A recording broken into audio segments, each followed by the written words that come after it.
untuk menguji diriku, sebagai ujian buat diriku.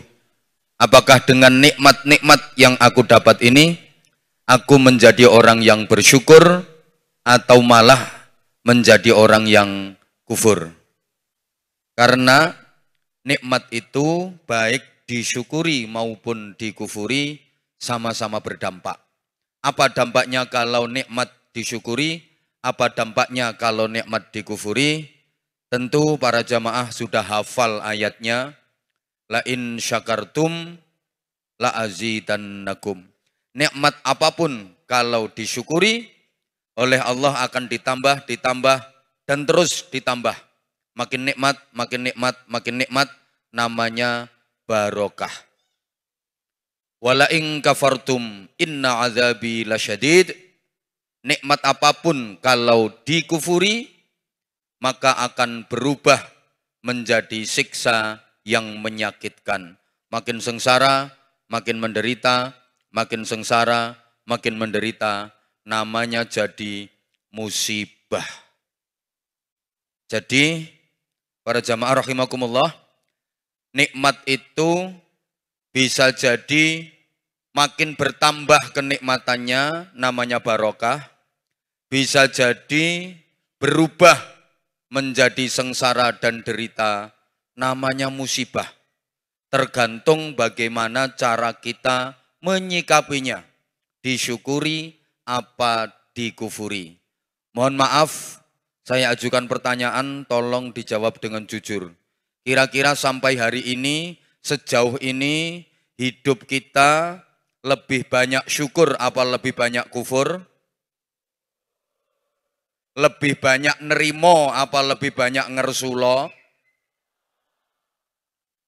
Lebih sering syukur nikmat apa lebih sering sambat?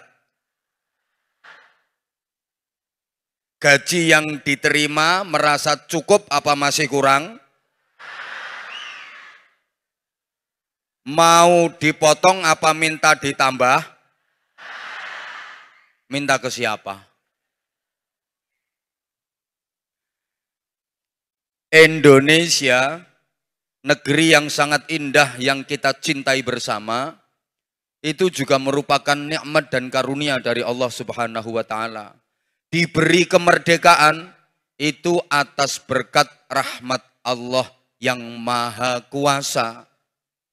Nah, selama ini masyarakat Indonesia itu pada umumnya lebih banyak yang syukur apa lebih banyak yang kufur? Kalau mensyukuri nikmat kemerdekaan, merayakan kemerdekaan, lebih banyak diisi acara agama apa hura-hura? Masyarakat kita lebih semangat mana diajak ngaji sama campur sari? Greget mana pengajian sama dangdutan? Banyak mana yang khataman Quran sama yang gendaan?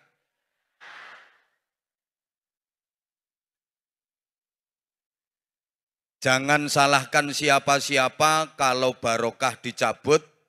Jangan salahkan siapa-siapa kalau yang datang adalah musibah dan malapetaka, karena sesungguhnya yang mengundang musibah dan malapetaka adalah kita sendiri sebagai anak bangsa.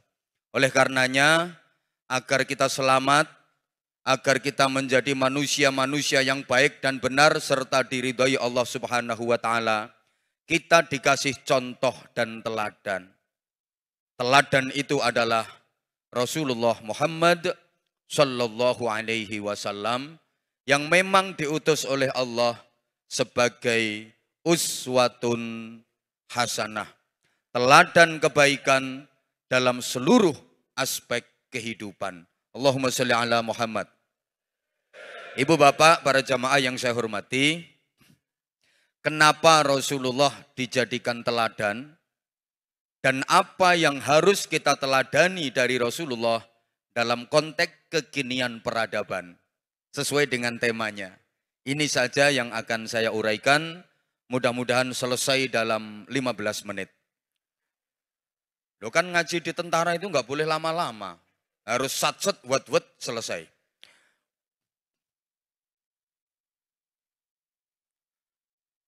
Sopo ngomong bayar larang-larang?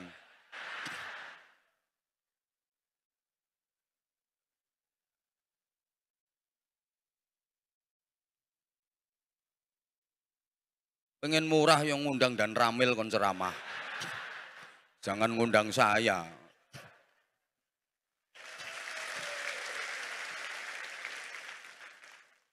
Murah mahal itu tergantung kualitas.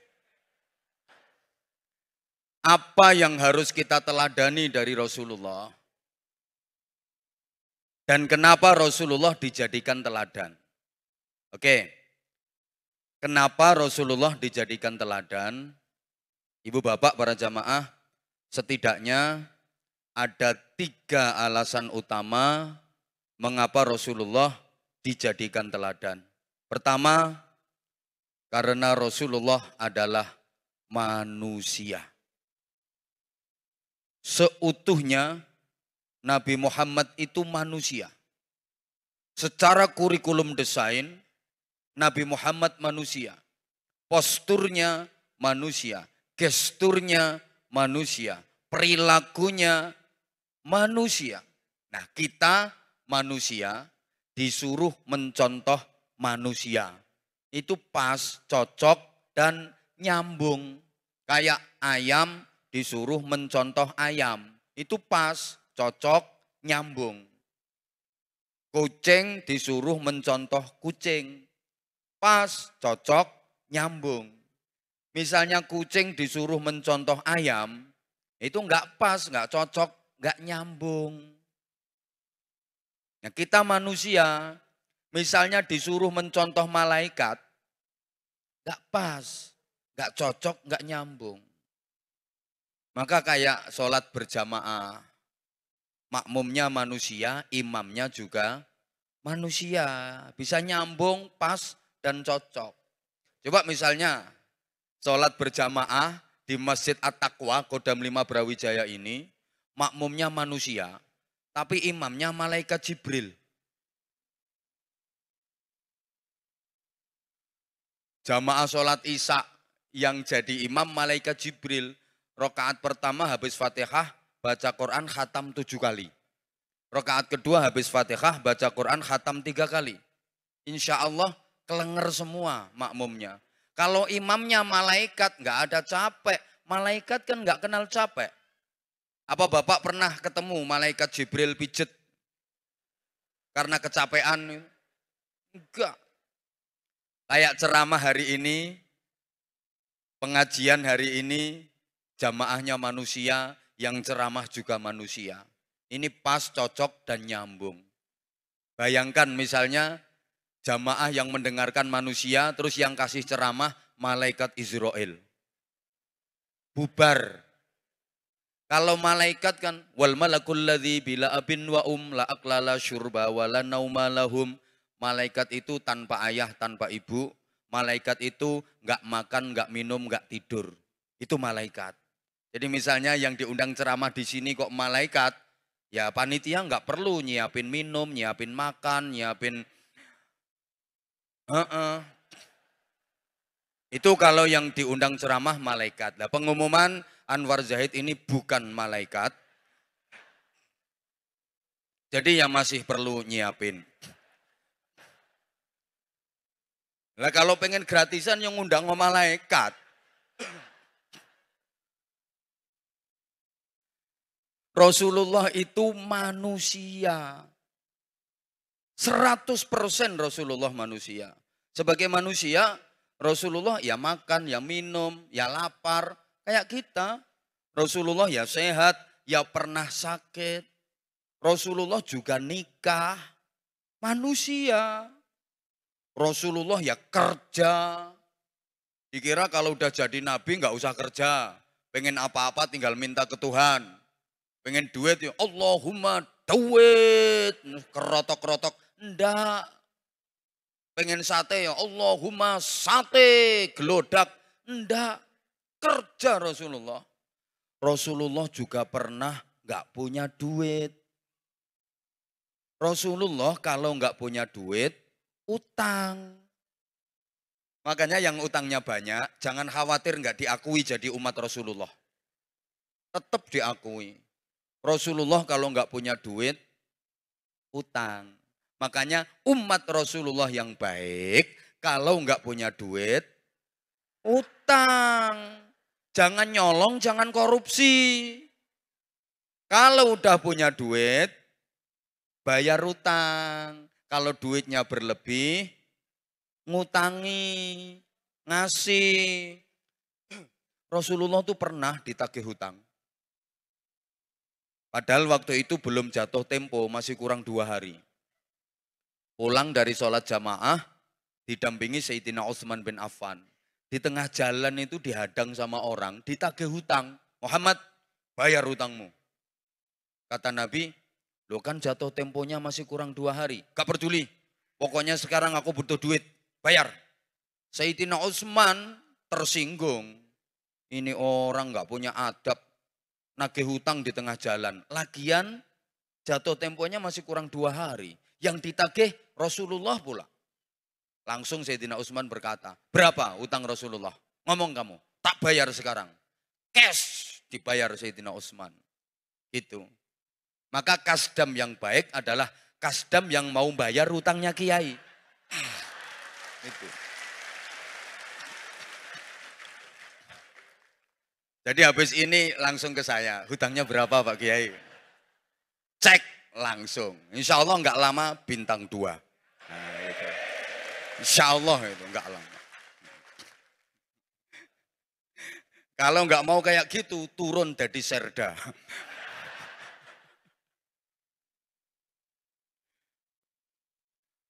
Rasulullah manusia. Ya pernah sakit. Gitu loh. Cuma nggak seperti umumnya manusia. Maka mungkin Bapak dan Ibu sering mendengar Muhammadun basyarun la kal basyar bal huwa kal yaqut bainal hajar. Nabi Muhammad adalah manusia namun tidak seperti umumnya manusia. Nabi Muhammad laksana berlian yang terletak di antara bebatuan. Nabi Muhammad berliannya, seluruh manusia pada umumnya bebatuannya. Nabi Muhammad itu manusia. Manusia yang merasa sebagai manusia. Manusia yang mengerti tentang manusia. Manusia yang memanusiakan manusia. Karena sekarang banyak manusia yang nggak merasa sebagai manusia.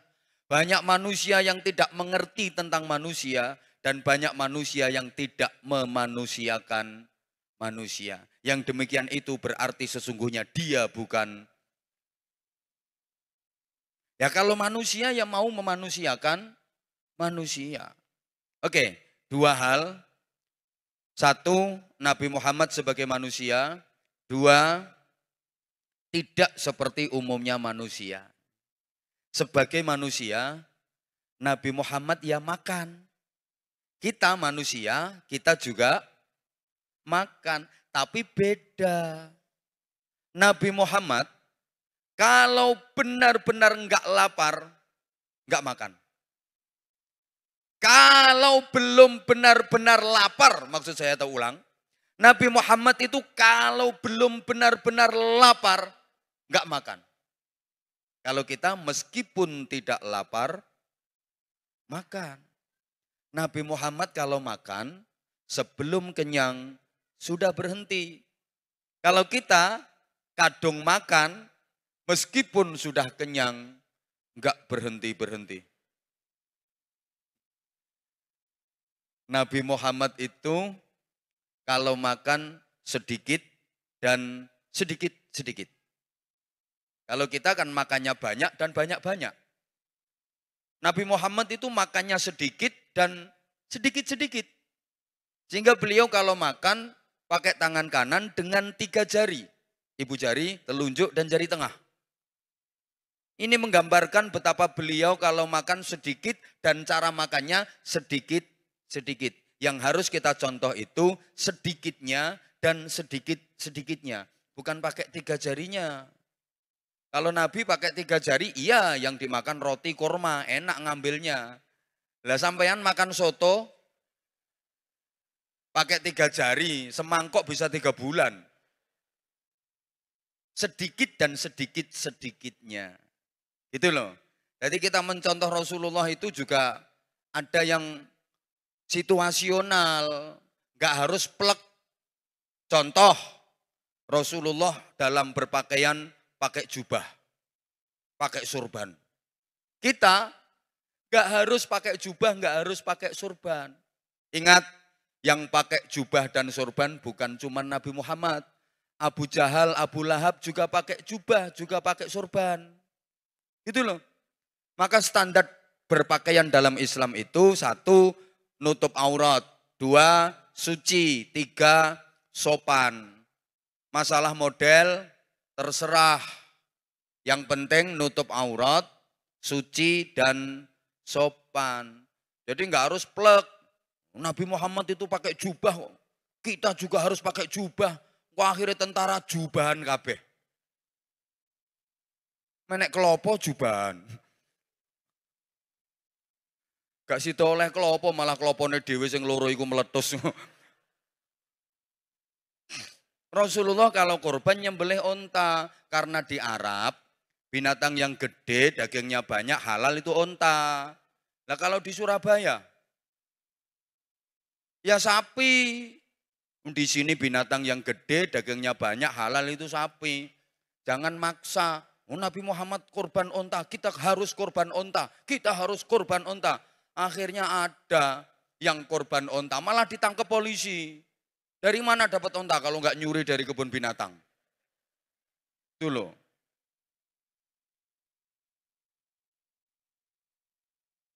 Rasulullah kalau mau makan selalu cuci tangan. Jadi cuci tangan ini enggak karena corona saja. Udah diajarkan mulai dulu. Dan Rasulullah kalau mau makan pasti berdoa. Nah, kalau di masyarakat kita mau makan berdoa itu cuma anak-anak saja. Karena ditekan sama mamanya. Mamanya nekan begitu anak mau makan, ayo mau makan doa dulu. Gimana doa mau makan, ayo. Gimana doa mau makan. Anaknya doa, Bismillahirrahmanirrahim. Allahumma baik ya nyafi maujakna kita amin. Mamanya, yuk gimana tok wong nggak apal. Sebagai manusia, Rasulullah tidur. Kita manusia, kita juga tidur. Tapi beda. Rasulullah itu kalau tidur, hanya kedua mata beliau yang terpejam. Tapi hati tetap terjaga. La tungkiril wahya min ru'yahu inna lahu qalban idha namatil aynani lam yanami ya Rabbi bil Mustafa balik maqasidana waghfir lana ma badaya wasi'al karami Maulaya salli wa sallim daiman abada ala habibika khairil khalqi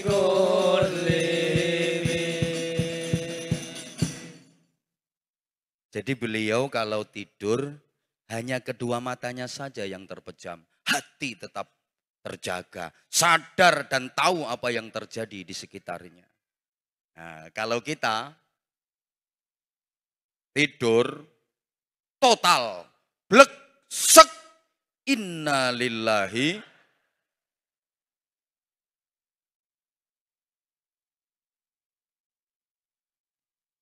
Dikrikiti tikus lu gak kroso.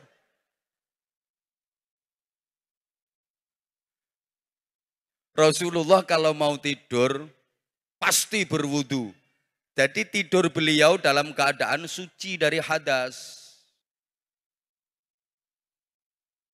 Lah nek sampean maaf.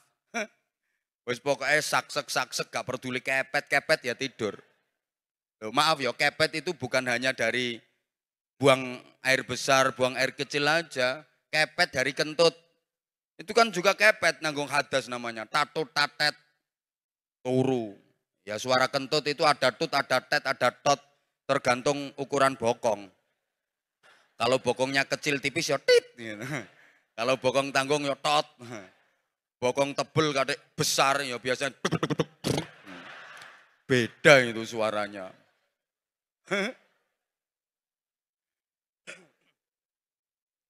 Maka kita kalau mencontoh Nabi, mau tidur wudhu dulu yang beragama Islam. Nah nanti di tengah-tengah tidur tatut-tatet nggak masalah, kan udah di luar kesadaran kita.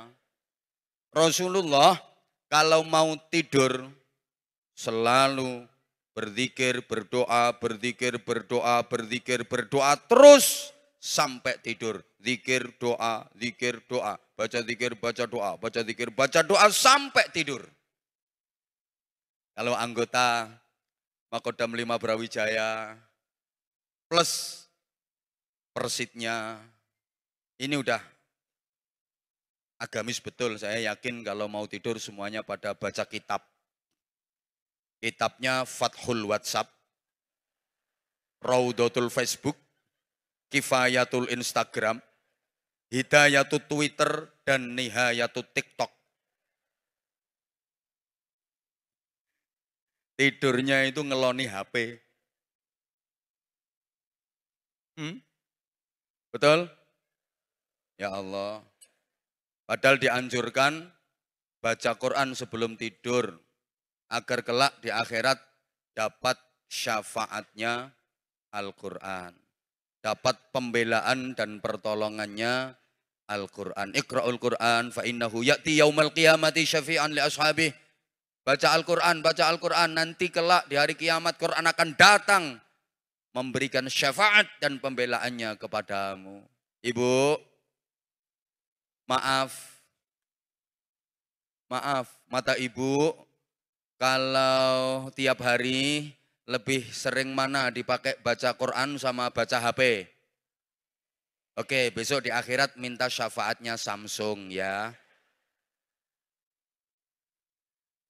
Bapak, sorry, matamu lebih banyak mana? Sopo ngomong matamu dewe mau? Ayo sini naik. Dikira kalau udah pakaian seragam sini takut apa? Diajak ngaji malah matamu. Matamu, yang belakang maksudnya, kalau yang depan saya nggak berani. Alah podo wae, matamu podo menungsane kok. Apanya? Saya juga pakaiannya hijau-hijau kok. Menyesuaikan tak setel teko omah iki wisan. Lebih banyak mana? Mentelengi Quran sama mentelengi HP. Mangkane belereng ya ngono.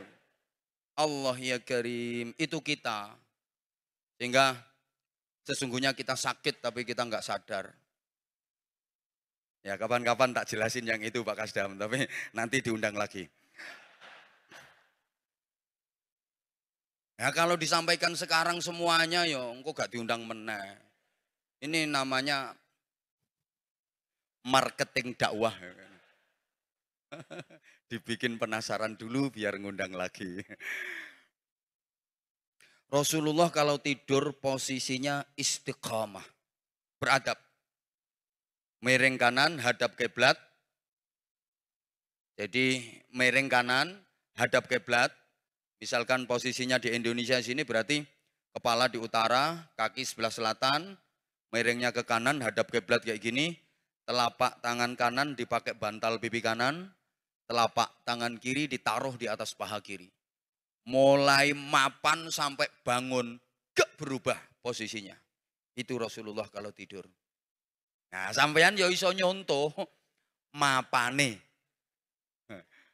Miring kanan hadap kiblat, telapak tangan kanan pakai bantal pipi kanan, telapak tangan kiri taruh di atas paha kiri. Mapane iso, tapi tengah-tengah tidur malang megong ndak karu-karuan. Kadang tangan iso operasi tekan Gunung Bromo, Gunung Kelut. Malah iso blakraan tekan hutan Jawa Tengah barang.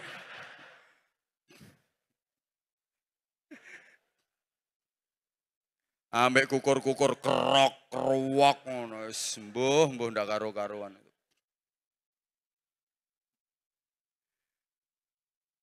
Ono yang nanya hutan Jawa Tengah itu mana katanya. Sing cerdas toh, ngaji sama Anwar Zahid itu harus cerdas. Sebagai manusia, Rasulullah ya berkeringat. Kita manusia juga berkeringat, tapi beda. Keringat Rasulullah wangi, harum sekali. Zaman di mana waktu itu belum ada parfum, keringat Rasulullah itu harum, wangi, digawe rebutan. Beruntung-beruntungnya manusia yang dapat tetesan keringat Nabi. Keringatnya Kanjeng Nabi wangi. Keringatmu? Kena gawe bumbu sayur asem lek keringatmu.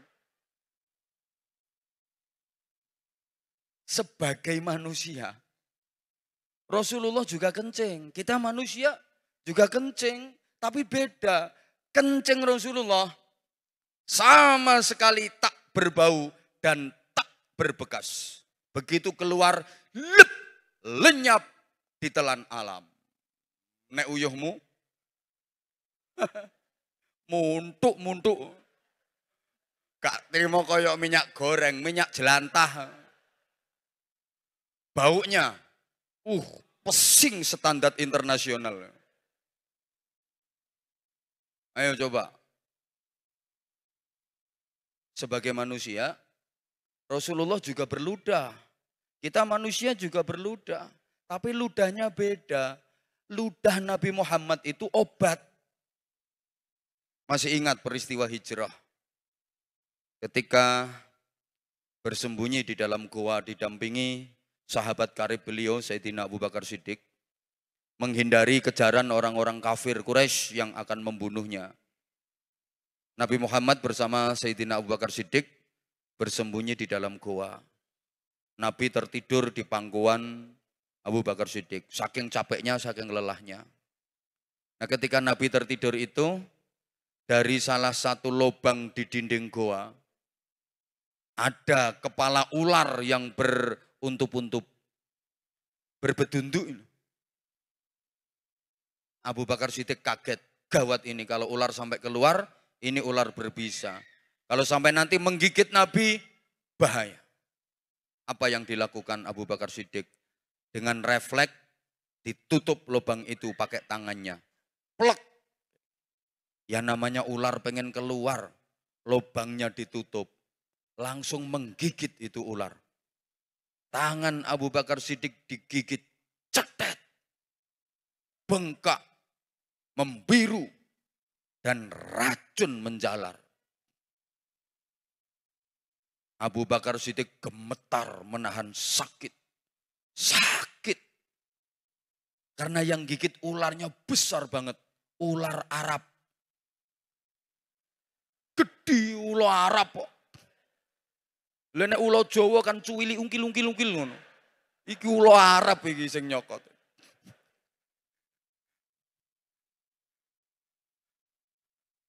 Ula. Iki Abu Bakar Siddiq gemeter. Keringet derodosan. Nah keringat Abu Bakar Siddiq ada yang netes ke wajah Rasulullah. Terbangunlah Rasulullah. Dipandang wajah sahabatnya yang pucat pasi. Dengan tubuh gemetar dan keringat bercucuran. Ditanya, kamu kenapa? Gak apa-apa.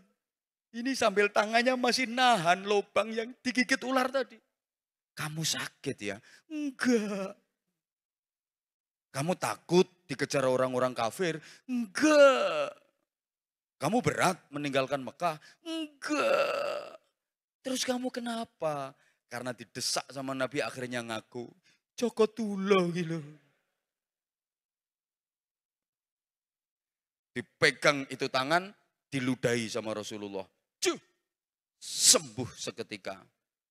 Seperti enggak ada bekas gigitan. Jadi sembuh seperti sedia kala. Jadi idune Kanjeng Nabi niku obat. Idumu.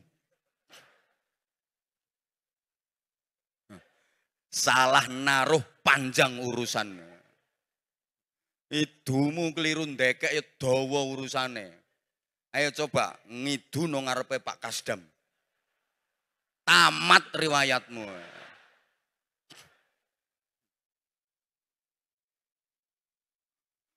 Lah dirimu lagi seret-seret tok. Abang pisan.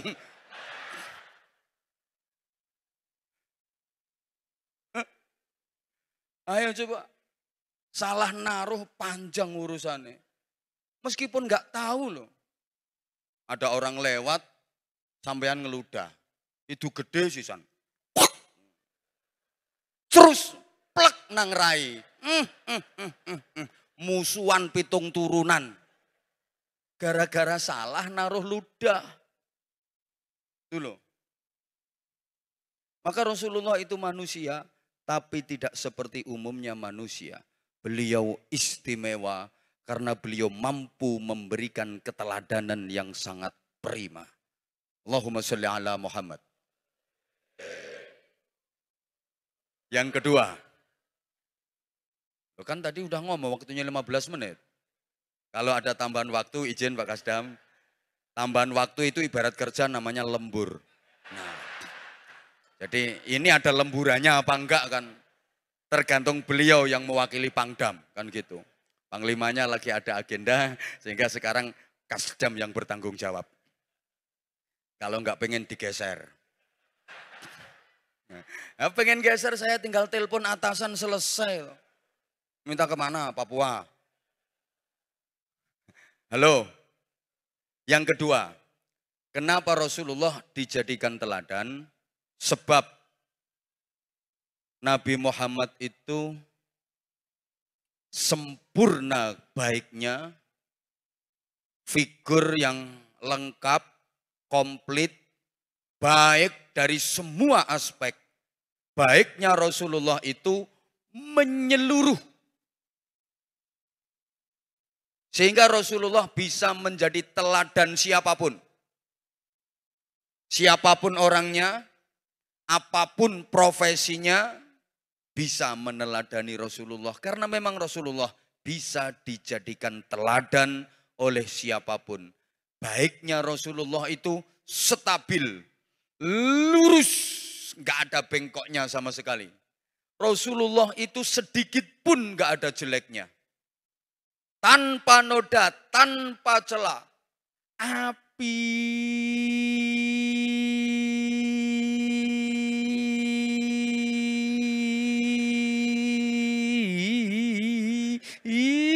tok. Nah kalau kita kan sebaik-baiknya kita pasti punya masa lalu. Pasti. Sebaik-baiknya Pak Kasdam pasti punya masa lalu. Pernah melukai hati seseorang. Padahal sudah memberikan janji dan harapan.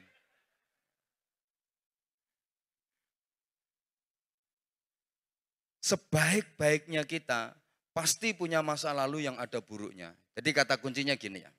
Setiap orang baik pasti punya masa lalu yang ada buruknya. Dan setiap orang buruk ada harapan punya masa depan yang baik. Saya ulang, nanti tolong dibikin status ya. Ya gawe status sih sing api-api sing membangun ngono lho. Status galau tingkat dewa ngono. Uripmu yo kacau terus kok.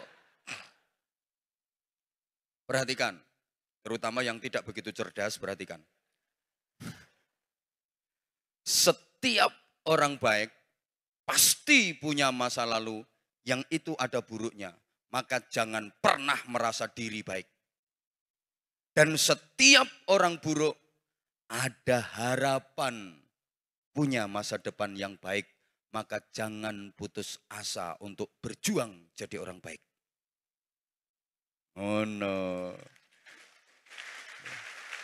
Yo bikin kata-kata kayak gini nggak mudah. Makanya yo larang.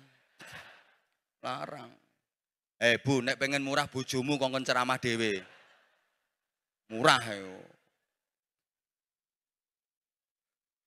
Ngeyel kandhani rupa nggawa rega kaya. Rasulullah itu figur yang sempurna. Siapapun bisa mencontoh dan meneladani Rasulullah. Ada orang jadi guru misalnya. Aku guru. Loh, Rasulullah juga guru. Rasulullah juga bukan cuma guru bangsa, guru dunia, guru akhirat. Nabi juga mengajar. Nabi juga mentarbiyah santri-santrinya, sahabat-sahabatnya, intisyarul ilmi, menyebarkan ilmu. Bahkan Nabi bersabda, innama bu'istu mu'alliman, sesungguhnya aku diutus untuk mengajar. Jadi kalau pengen jadi guru yang baik, contohlah Rasulullah Shallallahu Alaihi Wasallam. Bagaimana Rasulullah sebagai guru? Saya petani, Rasulullah juga bercocok tanam. Nabi juga nanam kurma, bagus, berkah. Maka petani kalau pengen berkah, pengen baik, contohlah cara bercocok tanam Rasulullah.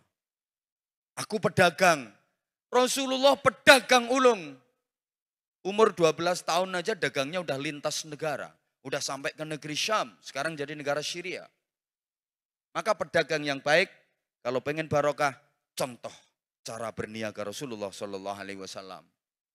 Apalagi, aku tentara, Rasulullah jenderal, Rasulullah militer, tentara yang baik, tentara yang hebat, tentara yang mau mencontoh dan meneladani Nabi Muhammad. Nabi Muhammad itu jenderal.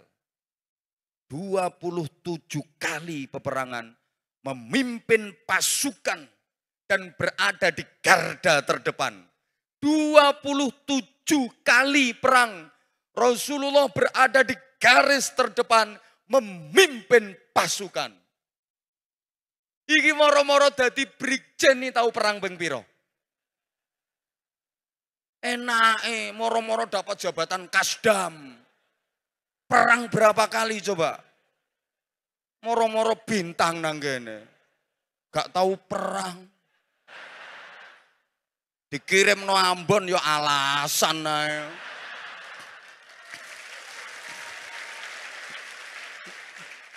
Ayo coba. Loh Rasulullah itu maha jenderal, jenderalnya jenderal, ahli strategi. Ngono, modelmu kok kaya gak percaya ngono tak omongi. Baca sejarah, itu loh. Saya politisi, Rasulullah politisi handal. Gak ada yang mengalahkan berpolitiknya Nabi Muhammad. Saya pejabat, saya pemimpin, Rasulullah pemimpin umat. Pemimpin yang baik. Contoh bagaimana Rasulullah jadi pimpinan. Itu. Saya cuma kepala keluarga. Nabi Muhammad juga kepala keluarga. Beliau punya istri, punya anak. Maka bagaimana membina keluarga bahagia? Contohlah keluarga Nabi Muhammad. Nah, sampean membina keluarga bahagia kok mencontoh Nabi Isa, enggak bisa. Nabi Isa enggak nikah. Nabi Isa kan enggak kawin. Mencontoh keluarga bahagia kok nyontoh Nabi Isa. Enggak iso, Nabi Isa gak rabi. Hanya ada orang yang ngaku jadi pengikutnya Nabi Isa. Terus dia beranggapan kalau enggak nikah itu ajarannya Nabi Isa. Akhirnya dia ikut-ikutan gak nikah. Ini kalau menurut saya, 1 rugi, 2 mubadzir. Ya dikasih peralatan masa gak digunakan. Gawe nguyah-nguyuh tok ya kemeng nganggur.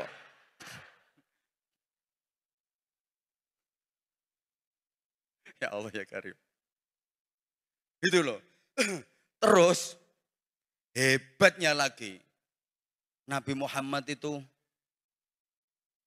kehebatannya, keagungannya, totalitas.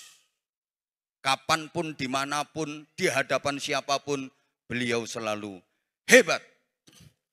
Ka'annahu wa huwa fardun fi jalalatihi fi askarin hina talqahu wa fi hashami ya Rabbi bil Mustafa baligh maqam